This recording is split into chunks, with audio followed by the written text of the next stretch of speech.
We're back with another Brit Wres Special with another special guest. He is a professional wrestler in the Northwest area. He is also a true catch wrestler, trained down at the Snake Pit in Wigan. He has competed for Odyssey Pro Wrestling, TNT Extreme Wrestling, Catch Pro Wrestling, and WXW Germany. He's been known by many names, including Catch-As-Catch-Kev and Sexy Kev. He is British wrestling superstar Kev Lloyd. How are we doing? I'm all good, thank you. That's a great introduction. But yeah, I'm awesome. Thank you. Thank you. It's a wrestling podcast. I like to ham it up a little bit because that's what professional wrestling is, to a degree. But we are, of course, Great British the Great British Wrestling podcast for Great British Wrestling. We'll be talking today about some of Kev's career highlights, as well as looking ahead to the upcoming debut of the new promotion, Senshi Kingdom, his championship match with Odyssey Pro Wrestling, and more about the Snake Pit and Wigan, Catch Wrestling, and his passion for it. Right, so I'm going to start off. There's a quote directly on your Twitter page. I am passionate about bringing more wrestling back to pro wrestling. After all, pro wrestling originated from catch wrestling. Well, I kind of agree to this. I do love realism in wrestling. I think it adds a much more drama to it. Is that the reason kind of behind it? Yeah, so when I've gone back and watched, especially in the lockdowns, went back and watched a lot of wrestling and stuff from even the 60s, or even earlier. I absolutely love the style. You know, back then it was very catch wrestling influenced. But then say now, sometimes when I feel like I'm watching wrestling, I don't see a lot of actual wrestling moves. For me, I don't know if I'm on a shelf about this, but I don't know if that's the right term. But you see a pro wrestling match, and I don't feel like sometimes you see a lot of actual wrestling, and I think it's called professional wrestling for a reason. So I'd like to see a lot more. Like how many times you actually see a double leg or a single leg, or like actual wrestling, the mat wrestling on the ground, your sit throughs and all that, all the sitting out. I don't feel you see a whole lot of that. I feel like sometimes guys would rather go out and learn, and I guess there's all sorts of different styles, isn't there? But I feel like guys would rather sometimes go out and learn flipping and running the ropes and doing all crazy spots, but then when it comes down to it, they get put on a hold and they don't know how to reverse out of it because they don't know that actual wrestling knowledge. So that's what I feel. I want to bring more wrestling back into professional wrestling and just keep it actual to the sport of wrestling. Yeah. I train a lot in catch wrestling, and obviously pro wrestling came from catch wrestling, and I feel like over the years a lot of catch has been kind of forgotten out of pro wrestling. So sometimes I'm actually doing stuff on shows and my matches, stuff I've learned down at the Snake Pit, and people are like, "Oh wow, what's that?" Whereas it would have been a very normal thing, say 60 years ago, would have been a very normal move that you would have seen very often. It's almost like it's so old it's new again. Yeah. It's quite funny because a lot of people credit the British Bulldogs and Tom Billington for the new style of wrestling, but of course he was actually trained as a proper catch wrestler. And then you've got guys like Adrian Street who became such a character, but still the background was there in catch wrestling. So there's nothing wrong with kind of having both in the background, but there should be a degree of realism, as you say, throw in some actual wrestling moves in every now and then.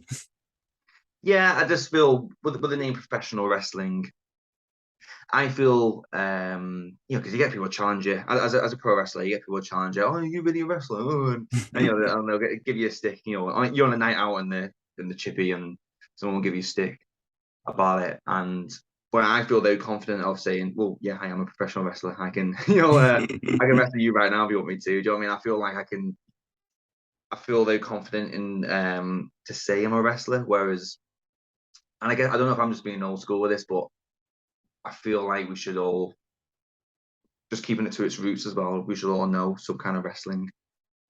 I'd say how to attack the legs, how to, because there's times when I've you know, we're having a match with someone, and you know, something's not gone right, and oh, screw it, double leg, just took him down, and then we just wrestle from there. I mean, I feel they're comfortable, and then we'll just carry on from there, you know. Yeah. But that's just going back to wrestling again. That's how I feel.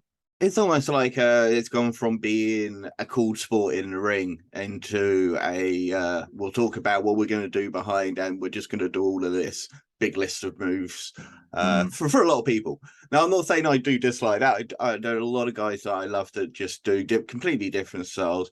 Our Big Daddy Dan, he always says wrestling is a professional circus. There should be a mix of everything. There should be guys who can do the flips and the dives. There should be guys who can be the real fighters. There should be heavyweights slapping each other like big meaty men. And I think the best promotions provide a little bit of everything. Yeah.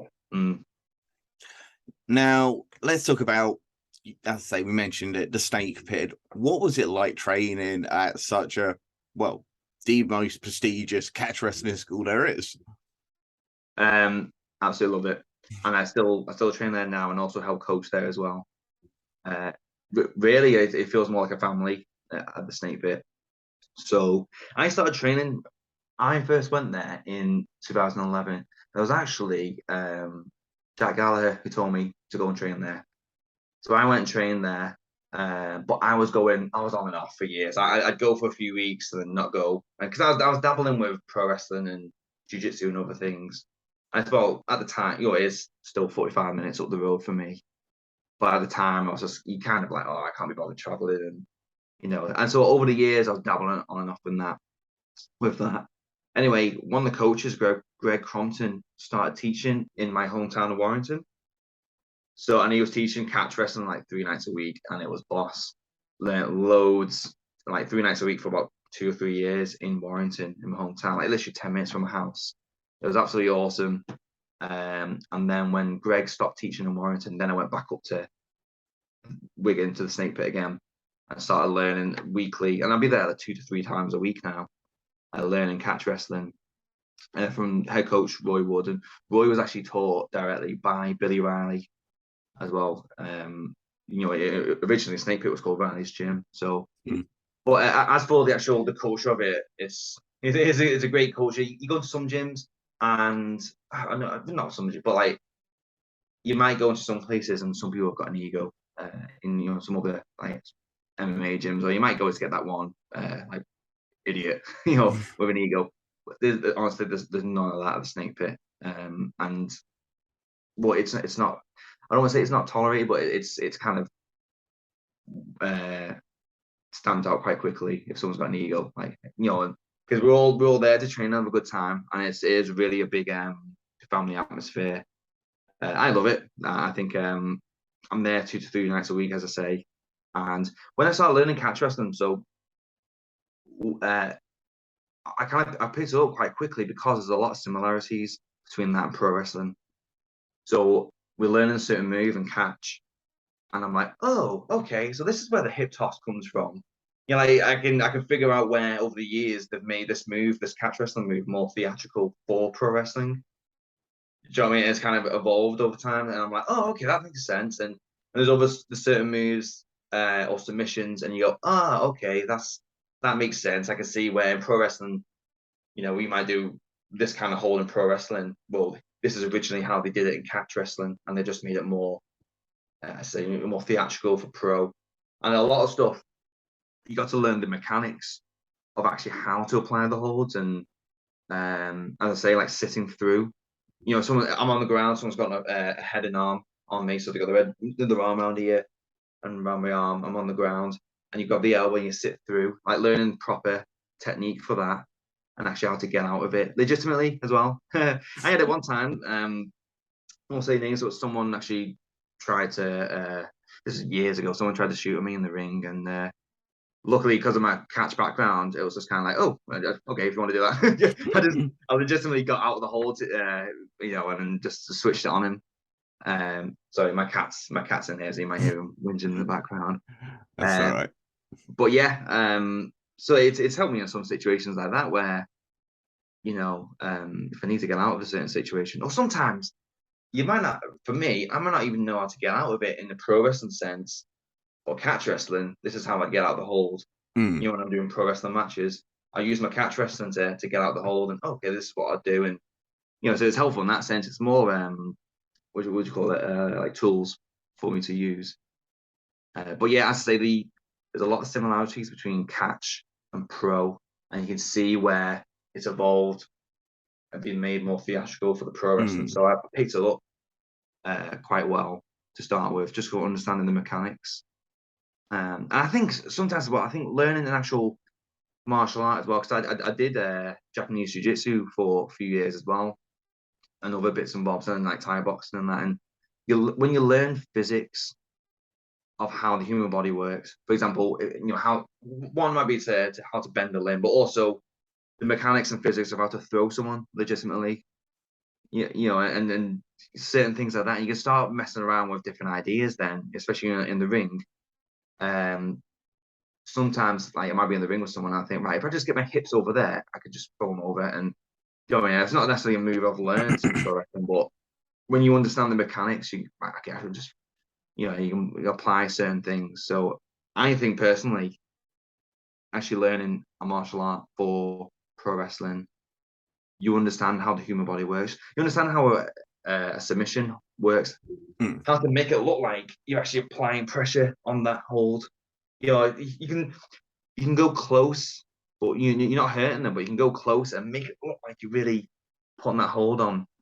Things like that. Also selling as well. I feel if you know how I don't know, let's say an armbar. If you know how an armbar works, you know at what point, they're straightening your arm out. You know at what point you're in jeopardy.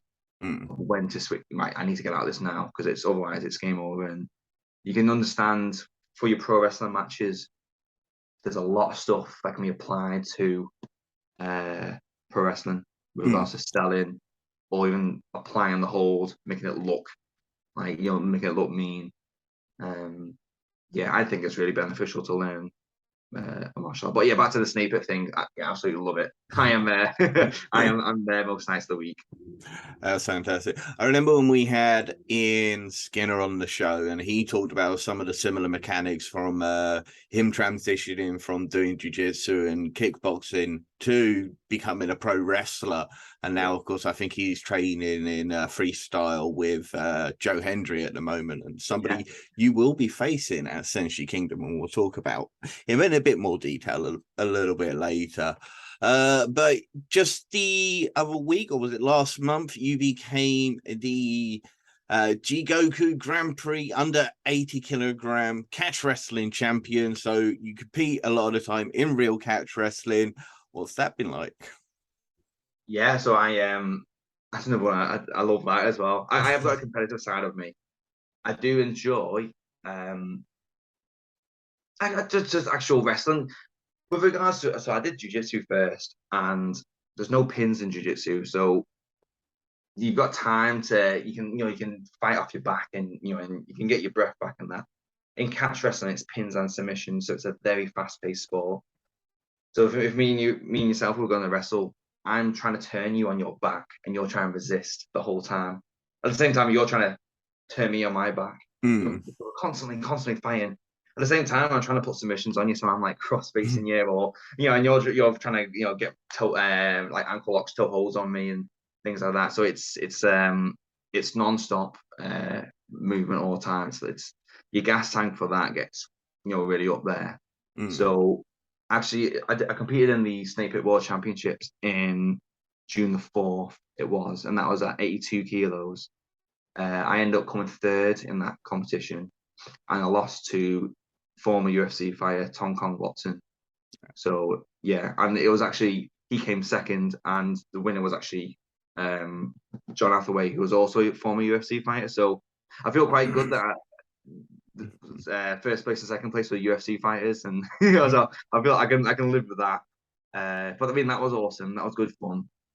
And again, it's the thing about catch wrestling is there's no, well, what they used to do, years ago, the miners, they would actually agree on the rules, and they would say, right, what they might say what holds we're going to do or even what rounds we're going to do, if there's any rounds. In the World Championships, it was a 10-minute match. There's no rounds at all on that, so you'll be wrestling for 10 minutes straight, or you can be. And some guys did go the full 10 minutes. I've done matches when I've gone full 10 minutes, and it's exhausting. it's absolutely knackering. So that was that was in Bolton Stadium. That was at the World Championships, and then and then last week I competed on JiGogku against another wrestler, and that was for under 80 kilos. And there was three-minute rounds, and I got 2 pins in the first round, and then after that we didn't get anything on each other, so I didn't get pinned or submitted, and I didn't manage to get any more, so it was 2 to me, so I won that as well. That was against John McGee, who trains out of Stockport Catch, another Catch Wrestling gym. So I mean, I absolutely love it. I think I've got that competitive side of me as well with the wrestling, so it's just nice to get that out of my system sometimes. No, do you when you know that somebody else has maybe a legit background, do you see it sometimes where they do like a semi-shoot in the ring? They'll say, well, we'll just open up, we'll grapple, I'll leave spaces open for you. Have you ever done that in the ring? Oh yeah, plenty of times. And that's usually how we work. Yeah, I'd rather, I don't want to expose business too much, but I'd much rather just go out there and just wrestle and just see where we end up, because that's where it's most fun. Let's just let's have a wrestle at the beginning. We might end up on the ground, might end up on the stood up and throws and all that, and that's how I'd rather wrestle. I'm not a fan of planning every single bump, because my head falls off. And I don't think, and it's not organic and it's not fun either. I'd much rather go out there and just wrestle and react to what I'm hearing to the crowd, and old school. The old school way. I like that. No, I tell you what, something that does bug me these days is people using submissions, not really being trained in them, but also like holding the choke for like a minute and a half, not realizing how much that would gas your tank. Yes, and also holding a straight armbar, an armbar, like completely locked out and holding that for like ages. And for me, it makes it either it says wrestling's fake, or B, you're really, really shit at arm bars. Basically, you don't either you're so poor at playing them that the guy's not even tapping, or or wrestling's fake, and that's something. Because with the whole thing of MMA and UFC, and that's, everyone knows what legitimate fighting looks like now. So, do you know what I mean? It's things are gonna have to change. So we can't hold an armbar like this for ages. Because everyone knows in real life that is a finish. Like literally within seconds. Once that's extended, it's over. Yeah. Heel hooks and things like that as well. Once it's on, it's on. And there's just normal people now are educated to know that's what the end of a fight looks like. So I feel evolving with the times, and also as well, people know so people know that's what legitimate fighting looks like. So if you go out on a show and you start doing nailing double legs, single legs, shooting arm bars, doing all these, legitimate holds, the dads who have come with their kids to watch will look and go, oh, that's like that stuff they do on the UFC. Oh, that's like, what I mean? Then you get the dads now who are, now the parents are like, okay, they're invested now. This looks like, this isn't just the fake stuff anymore. This is like, oh, this is a bit more realistic, this stuff. And that's where I'm trying to get at with my, when I teach my students as well, of, one, with regards to holds and how to actually apply them, how to apply them properly, legitimately, so you know when to not put the pressure on, how to defend it properly, legitimately, and also as well, just with regards to planning them, not planning the match, with your style, how to get the parents involved, because you're there to entertain the kids, but the dads or the mums have been dragged along with the kids. They're just like, oh god, I want to be sat at home. They've been dragged along to the show. So make it a bit of a show for them as well. Get the if you can entertain the parents, then you're winning as well. You mentioned the mums. Is that where Sexy Kev came from? There's a story around this, but you have to tell the story then. So originally, I started training in 2011 at a training school in Manchester called Grand Pro Wrestling. And yeah, so I started training there, and Johnny Brannigan was the head coach there, and he was very good at coming up with characters for people. And for myself, he one day takes me to one side and says, "Kev, I've got a bit of an idea for you. What if you were like the ladies' man kind of character, And I thought, oh, okay, cool. Like a James Bond kind of character. So, oh, okay. So I went home that week and I watched loads of like chick flicks, like Pretty in Pink and all that. I watched just get ideas and things. And I came back next week, and you're training. So he says, like, right, you and you get in the ring. Well, he says, you get in the ring and Sexy Kev get in the ring. And that's the first time he called it me. And the other guys are like, what? Sexy Kev? And it came from it came from a ladies' man character just basically just being like a full-on stripper. And I was doing stuff in training for laughs, just to make the boys laugh, really. Just trying to just do stupid stuff. I've been, I'm so sexy and gyrating and all that. And then I'm, in these training matches, as we're in the training sessions, when it came to actually debuting for a show, and that would have been in 2013, Johnny says to me, well, what do you want to be called? And in training, everyone's calling me Sexy Kev. That's what everyone's calling me. So when it came to actually debuting, I was like, well, I want to be called Sexy Kev. And that was it, really. The name Sexy Kev was a name that started in banter in training sessions, and it just kind of went on to show. So eventually, when I did debut, I came out with stripper pants that my mum made for me. I got my mum to make it for me with like the Velcro down the side. And then I debuted. And originally on paper, I was meant to be a heel. I was meant to be the sexiest man in the room, and you all came to see me. And anyway, I come out on the show, and it was a battle royal. It was kind of like a battle royal where there was 5 from the past, 5 from the present, and 5 from the future. And I was one of the guys from the future, and making their debut.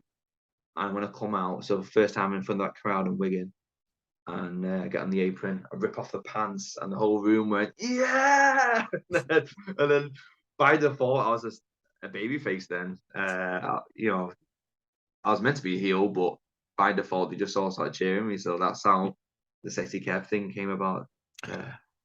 What did the Snake Pit, and particularly Roy Wood, think of Sexy Kev? Well, I didn't actually. I was on and off doing training at the Snake Pit, but I think it was a few years later, about 2014 or 15, that they learned about Sexy Kev. Well, yeah, but Roy talks to me all the time about pro wrestling, because he did pro wrestling as well.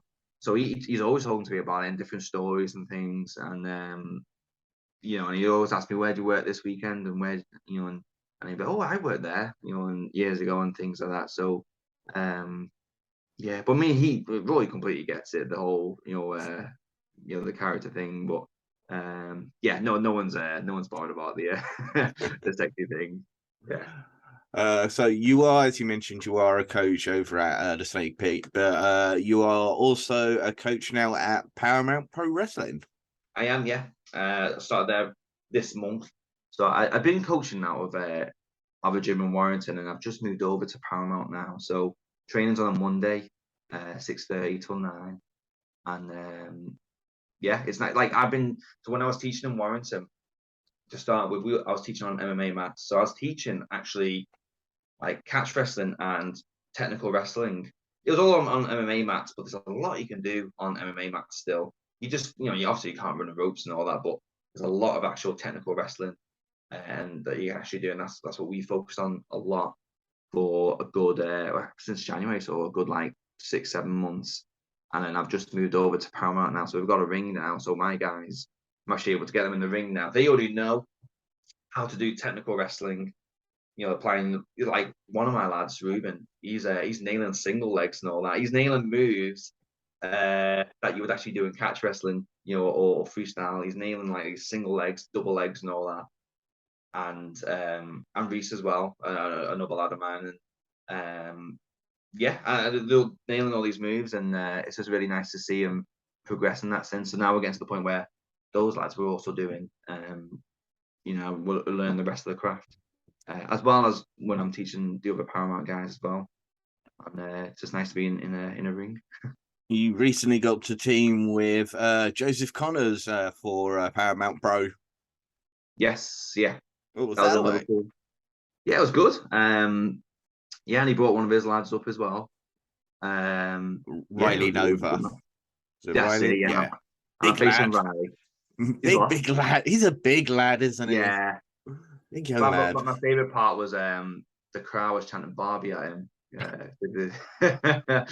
Which was quite. So I'm facing Riley Nova actually on the next show on the 14th.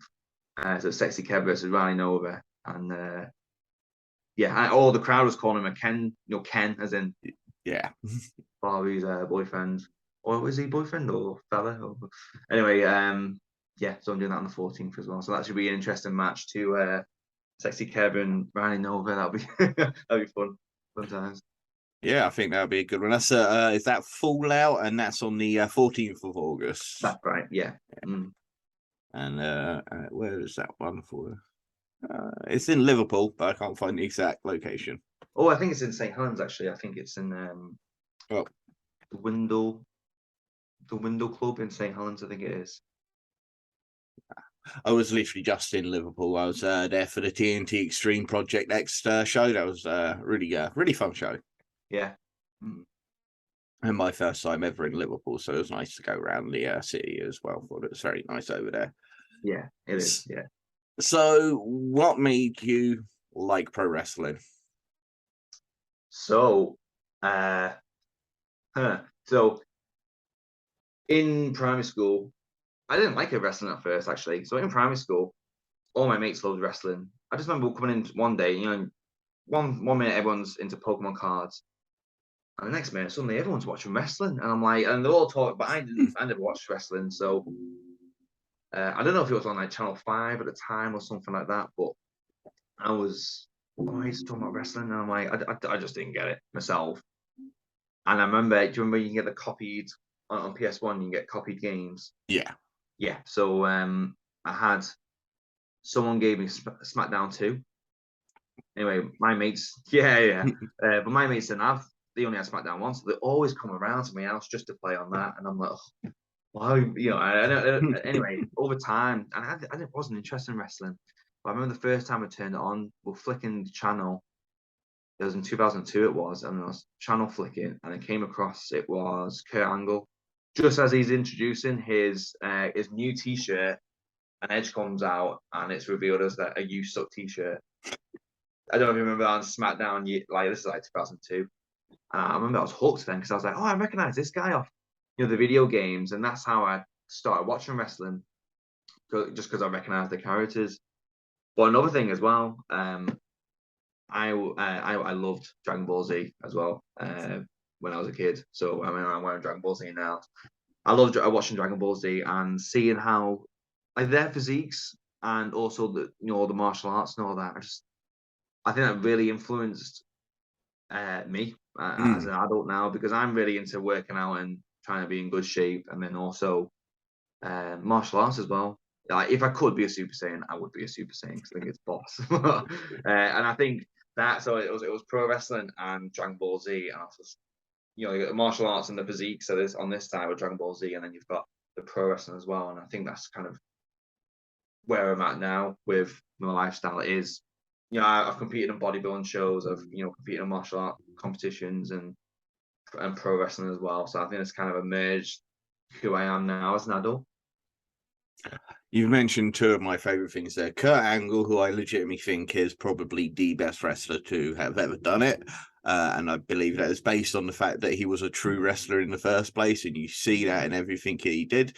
And Dragon Ball Z, because yes, I also grew up on Dragon Ball Z, although I did go back and watch the original Dragon Ball, and these days I prefer that because I love the original myth of Sun Wukong and the Monkey King.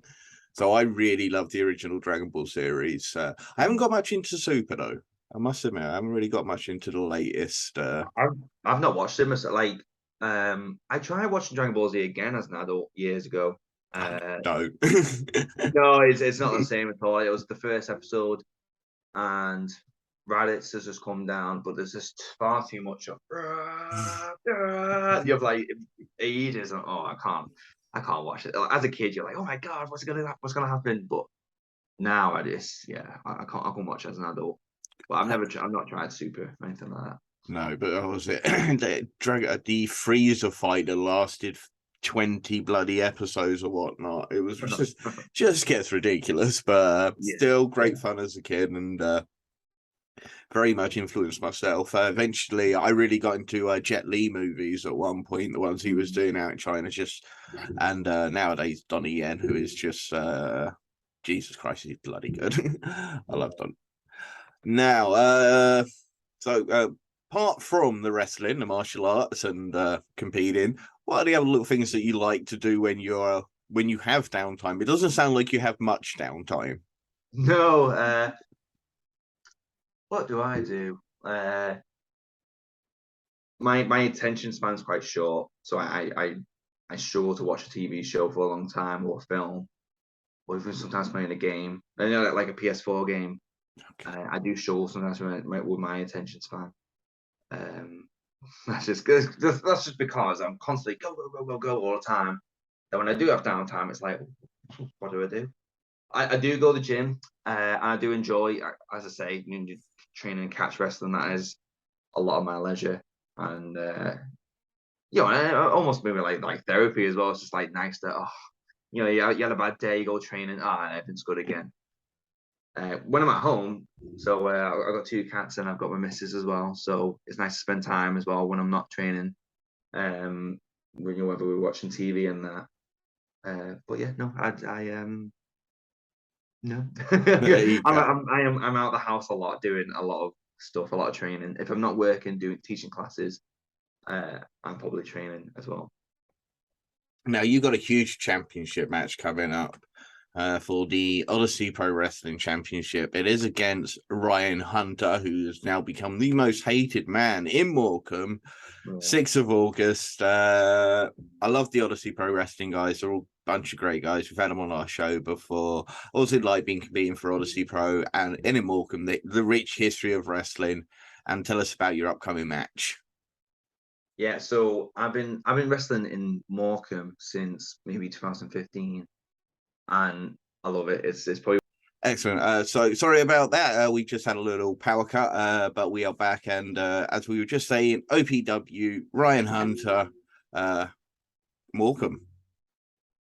Yeah, so I've been wrestling in Morecambe since probably like 2015, and it's probably like one of my favorite places to wrestle, just because the fans are so passionate.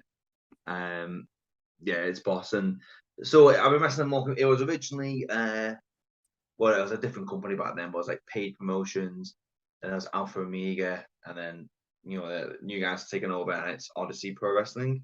But the fan base is pretty much still the same.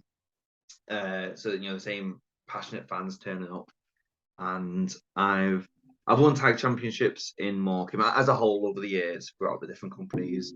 I've won tag championships, but I've never won the big one.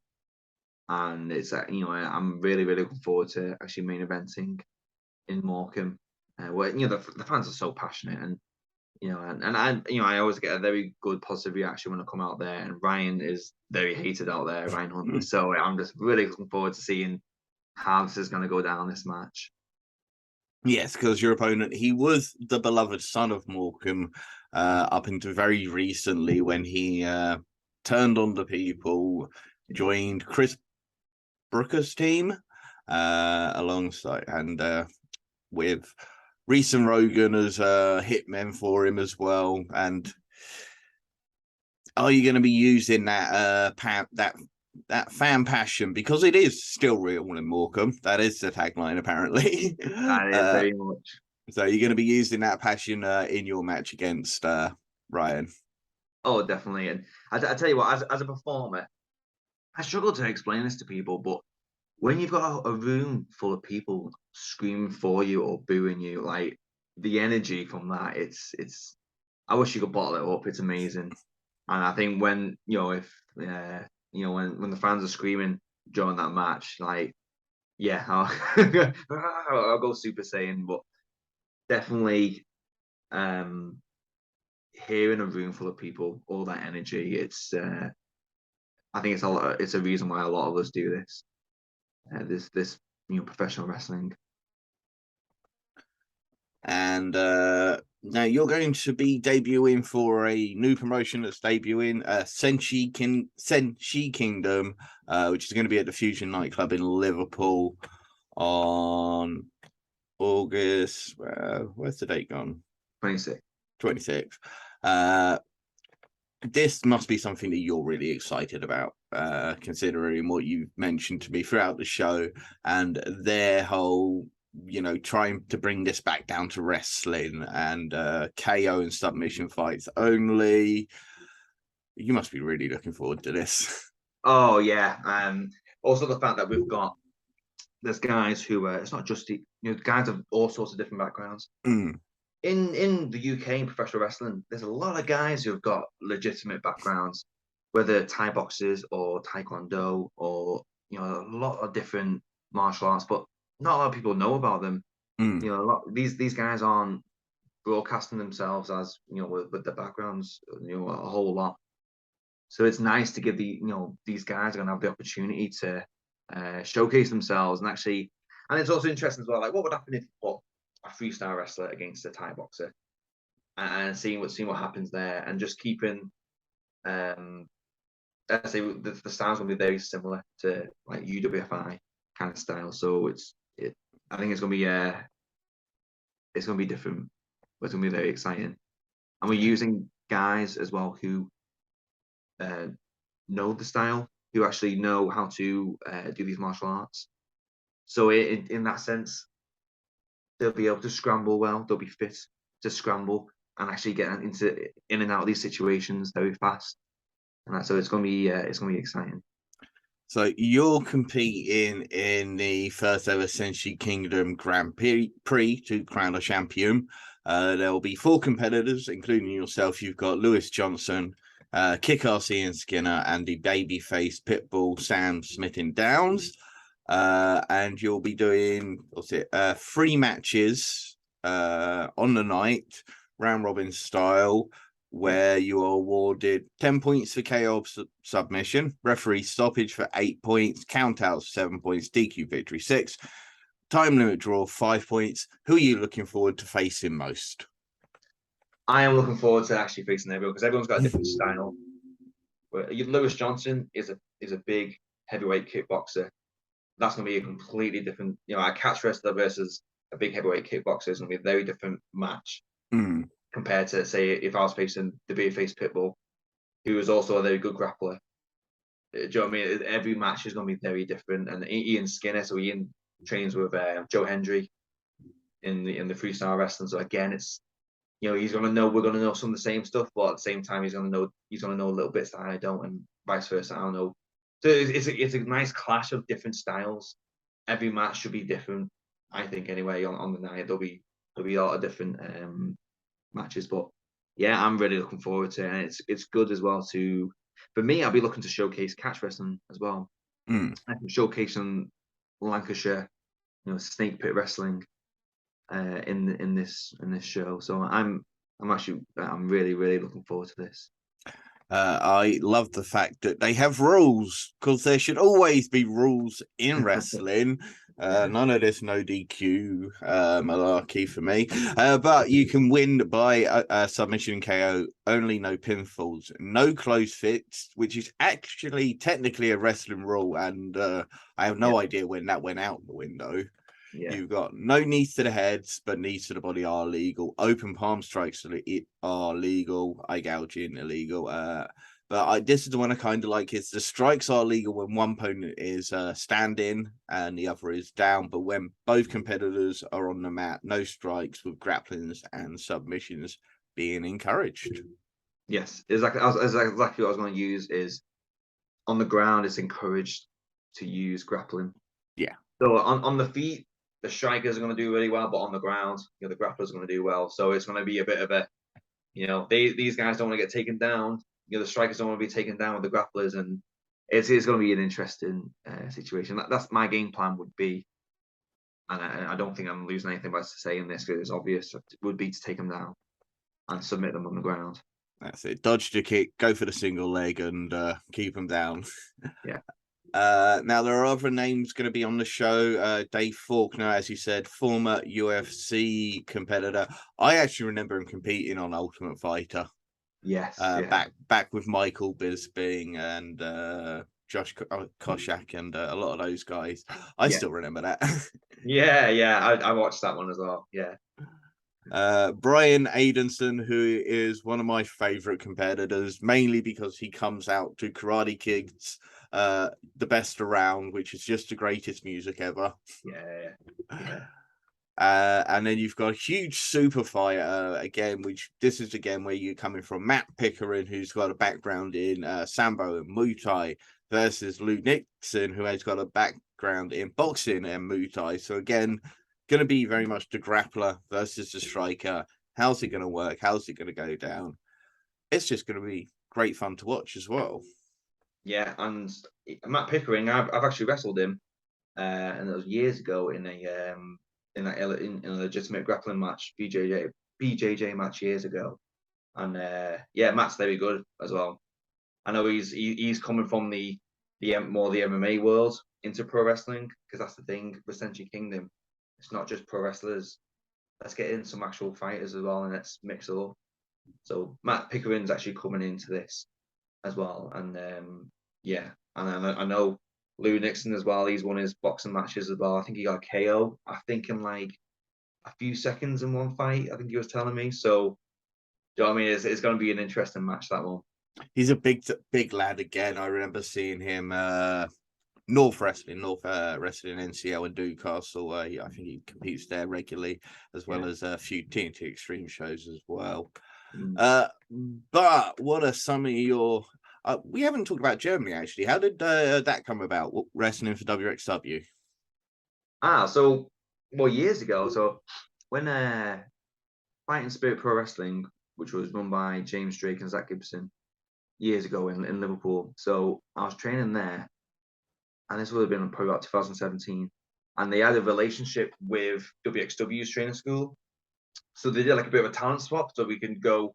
So myself and another fella, Jimmy, and we ended up going to Germany to train over there as a bit of a talent swap. And I ended up getting on an academy show there. So I did a training that was with Walter and Tim Thatcher. It was like a 4-day seminar thing. Did that, and then that was great. And then did this academy show, which was actually in the training facility. Yeah. And did that. And I think I made a good impression, because then I was invited back again. They had a Ambition wildcard a few years ago. And basically, you applied for it. They want to see who was out there, so I applied for it, and I got and I referenced, I've already been over and I've wrestled in one of the academy shows. Yeah, and then they got in touch and said, "Do you want to come over?" So did an Ambition in October 2019. Did another one in March 2020, and now I'm going back again in 2022. And again, just got in touch again, and they had a show coming up in the World Tag League that they have in October. They've got shows coming up, and I got in touch then, and then I'm heading over to Germany. So I'll be there. See again. I will be there. I spoke to them a few weeks ago, managed to arrange a deal with them, and I will be over in that. I'm really looking forward to it. I love what WXW doing. It does feel like quite a real product. They do rely on true catch wrestling as a background rather than hitting the ropes and hope. Yeah. I love the actual production as well of it all. So when you're there, it's like, wow. When I was there in March 2020, this was it was actually a week before Germany went to lockdown, or a few days before they went to lockdown. It was lucky, really. That was the 16 karat gold weekend, 3-day weekend. I think literally a few days later or a week later, Germany stopped all events, and they went to lockdown, and we went to lockdown about 2 weeks later in the UK. But when I was there, seeing the production, it was just like, wow, the stage and everything, how even how efficiently everything's run backstage, how organised it is. It was really, really professional, really, really good, and I really, really like it over there. It's great company.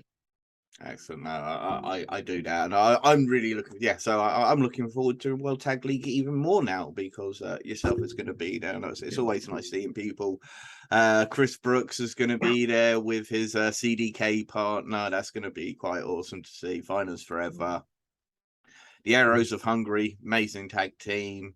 Only Friends have been entered, as well as I think a Gil Blanc and Sense of Volto. I think are all going to be there. And now, so far, I'm sure there's going to be lots more names added to it in the time to come. You look at, I guess one guy who you would like to face would be Fuminori Abe. I'm sorry. He was at the last World 16 and also competed in the Ambition at that point. I think I've not actually. I know he is. I've not actually watched his matches, but if I got put in against another grappler, I would absolutely love it. Yeah, I'm in my element there. If we can just go out and just wrestle, and absolutely love it.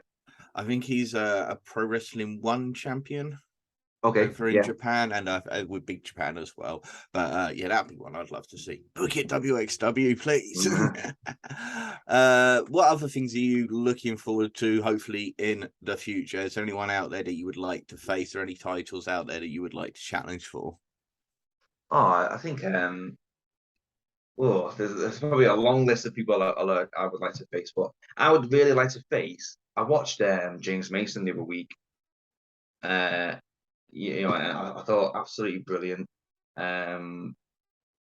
Yeah, that's someone I'd really like to face. Just everything that he did, how he carried himself in the ring at all times, facial expressions, everything. I thought absolutely brilliant. So that's someone I'd really like to face. Yeah, I think anyone who's got anyone's got a background who can actually wrestle. Sorry, that came out really wrong. Anyone who's got a background where we can just get out there and just wrestle freestyle and just mat wrestle on the ground and just kind of. I love those kind of matches. Your Ambition, Tetsujin kind of matches, your proper wrestling matches. I love those kind of matches. But I also love your British rounds. I've done quite a few of them as well, and they're good fun as well. And again, it's not because with them as well, is you can just go out there and just wrestle. Yeah, you might have one or two moments that you kind of having your back pocket ready to do, but apart from that, you just go out there and wrestle and just fight 3-minute round start, and then you just wrestle, and then ding, the bell goes, and I love those kind of matches as well. I would love to face actually. But I know he's packed in now. If he ever comes back, David Graves, I think he's absolutely brilliant wrestler out of Leeds. I always thought he was absolutely fantastic. It's on YouTube actually from Tidal Pro Wrestling. We did a British rounds matches with no ropes. So no ropes, so it's just wrestling in the middle. And that's probably one of my favourite matches, probably one of the most fun I've ever had. So if David Graves ever comes back out of retirement, I would love to wrestle you again, David. Now, one of the things that I recently really started to enjoy was the ROH Pure Division, and I really hope that ROH continues that. And Wrestle Carnival have brought in their own Pure Wrestling division, their own Pure Wrestling Championship, currently held by Progress World Champion, Pro Wrestling Noah Tag Team Champion, Chris Ridgway. I would like to say, if you are listening, I would like to see Kev Lloyd versus Chris Ridgway, because this would be a great match. Yeah, I would welcome it. I have, when the bell got announced and the new championship and all that, I was kind of very interested. retweeting with quoting with a little hint. So hey, I'm over here. I would like to have a challenge. So yes, I would very much be up for that as well. That'd be awesome. Now, before I forget it, it's one question we always ask everyone. It is the Mount Rushton of British wrestling, because obviously everyone talks about Mount Rushmore. They stick 4 wrestlers on there. Well, we like Mount Rushton. We are British. Who do you think are 4 guys that have really influenced the scene, yourself, and others that you would put on the British wrestling Mount Rushmore, Mount Rushton, as we like to call it? That is a tough question. Um, There's a lot of, yeah.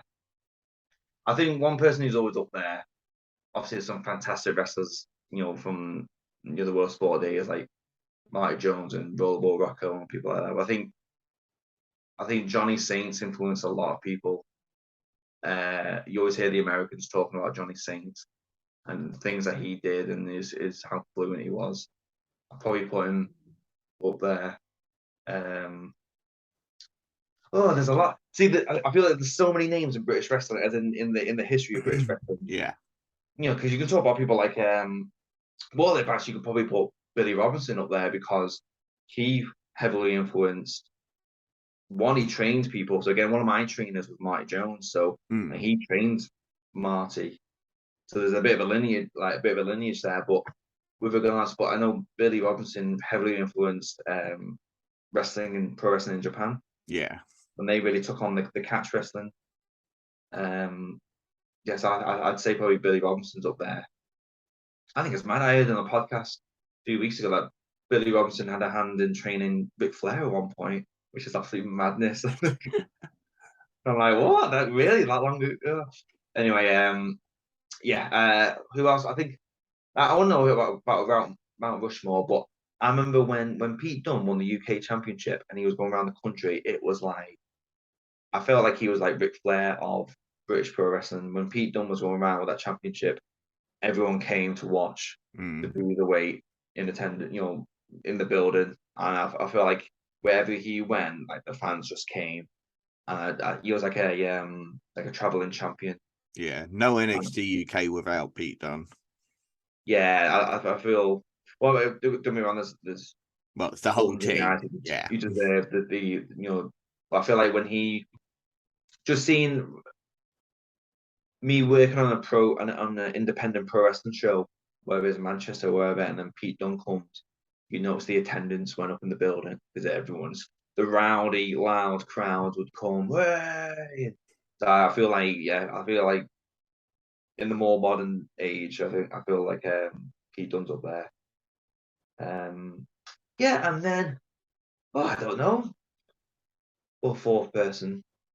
There's just so many good workers out there, and I'm still getting to know more regards to the actual world of sports stuff as well. I'm still watching a lot of people and things like that. So I'll be honest, my knowledge is not thorough with regards to so I don't feel like I can 100% answer this. Not to put a damper on the question, but I don't feel I can 100% justify an answer to this. Well, one that influenced you more than anybody else, then. A few people have influenced me. I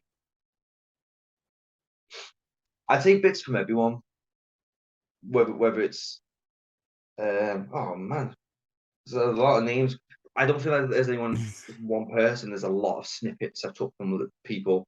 I always, when I watch wrestling, I think, oh, that's awesome and that's good and I like that. And if someone's more catch wrestling influence, that that's you include single legs there. You know how to figure out how to put certain maneuvers in there. A big person. So again, if it was to influence my wrestling style, I enjoyed the catch wrestling style. Oh no, I'll tell you who Jack Gallagher was on the scene. He was I really looked up to Jack with regards to his style. Everything he did, the British style, but also the catch wrestling style, and a lot of legitimate stuff. And he was actually the reason why I started training at Snake Pit. Was all he was the guy that I looked up to. Even when there's people on TV that you could watch, he was actually my favorite wrestler.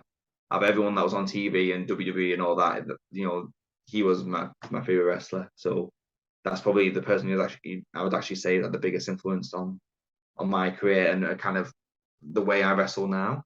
Yeah, that what has happened since has nothing to do with your decision to it. It's all about the fact that just the way he influenced you and getting you to train catch, and I fully understand that and 100% respect that. Now, one last question then. It is, you've already done Germany, Europe, so I'm going to cut it down. You got a choice of America and Japan. Where are you going? probably Japan, because I like the style with regards to the actual, the more wrestling style. Yeah. I feel I do enjoy the more, the more catch influence style, depending on where you worked in Japan. I feel like in America, I'm not a big dude either. I'm just under 5'8" as well. I'm not sure if I get lost in the shuffle in The land of giants. Yeah. As I say, there's a lot of characters as well in there. Yeah, I don't know. But yeah, probably more side with Japan, I reckon. I can see you in a pro wrestling now, in their junior division. I think your legitimate style would work quite well, because again, that's where Billy Robinson, it all came down to Noah. Yeah, and that strong style. Look, Kev, I've had you for an hour. I'm going to let you go because I know you got more training tonight, and I've had a lot of fun today with you, and just want to say thank you for coming on our show today. Yeah, thank you for having me. It's been nice to unreal on my life. But nice talking to you as well. No problem. I will see you at the World Tag League in Germany, and thank you so much for being here. Cheers. With that said, don't feed the trolls.